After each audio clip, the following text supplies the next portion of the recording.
Hello বন্ধুরা, আমি সুস্মিতা আহমেদাবাদ থেকে বলছি। সবার একটা লোভনীয় ডিশ আজ তোমাদের সাথে আমি শেয়ার করতে চলেছি, যেটা কিনা আমি ভাইফোঁটার দিন বানিয়েছিলাম। আমি এখানে 1 কিলো মাটন নিয়ে নিয়েছি। সেটাতে প্রথমে নুন দিলাম, ধনের গুঁড়ো দিলাম, হলুদ গুঁড়ো দিলাম, সাথে লঙ্কার গুঁড়ো দিলাম, আর আমি এতে মিট মশলাও দিয়েছিলাম, আর সাথে কিছুটা সর্ষের তেল দিলাম, কিছু তেজপাতা, দই দিলাম। আরেকটা জিনিস আমি অ্যাড করলাম, সেটা হলো ভিনিগার। ভিনিগারটা মাংসের যে একটা গন্ধ কাঁচা, ওটা সুন্দর করে তোলে, সেই জন্য আমি ভিনিগার অ্যাড করলাম। ওটা কিছুক্ষণ মাখার পর তারপরে আমি আদা রসুনের পেস্ট দিয়ে ভালোভাবে মাখিয়ে মাংসটাকে আমি 1 ঘন্টার জন্য ম্যারিনেট করে রাখলাম।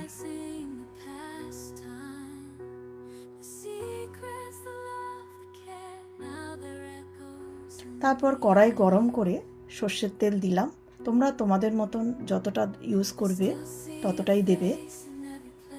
তাতে শুকনো লঙ্কা দিয়ে ছোট ছোট গোটা আলু আমি নুন হলুদ দিয়ে ভালোভাবে তেলের মধ্যে ভেজে নিলাম।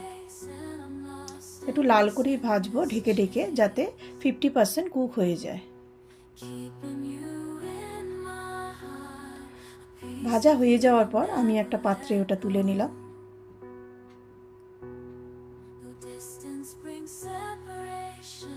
যে তেলটা পড়েছিল তাতে আমি গোটা গরম মশলা ফোড়ন দিয়ে আর 2 চামচের মতন আমি জিরে দিয়ে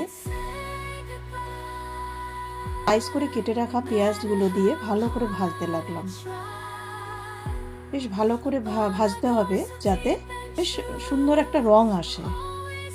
তারপর যে ম্যারিনেট করে রাখা মাংসটা আমি তাতে দিয়ে কষতে শুরু করলাম।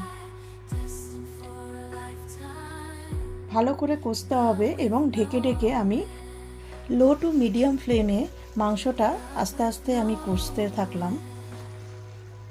ঢেকে ঢেকে কষতে হবে, যাতে সুন্দর মাংসটা কষতে কষতে মাংসের যে ভেতরের হালকা যে জল, সেই জলটা শুকিয়ে আসছিল। যখন সম্পূর্ণ ভালো করে শুকিয়ে যাবে ততক্ষণ কষতে হবে, যতক্ষণ জলটা শুকিয়ে আসে।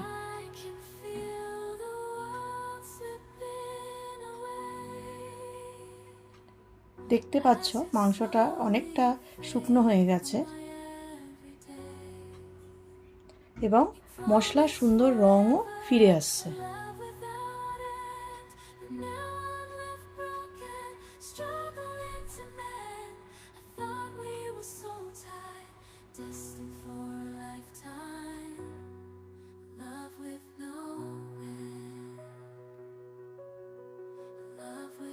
সম্পূর্ণ কষে যাওয়ার পর আমি একটা প্রেসার কুকার,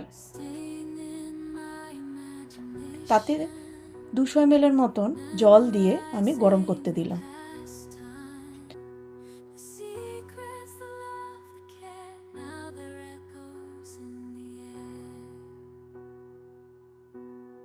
জল গরম হয়ে আসলে তাতে কষে রাখা মাংসগুলো আমি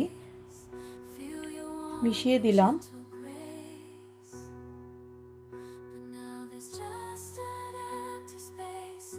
ঝোল ফুটে আসলে ভেজে রাখা গোটা আলুগুলো তাতে দিয়ে দিলাম।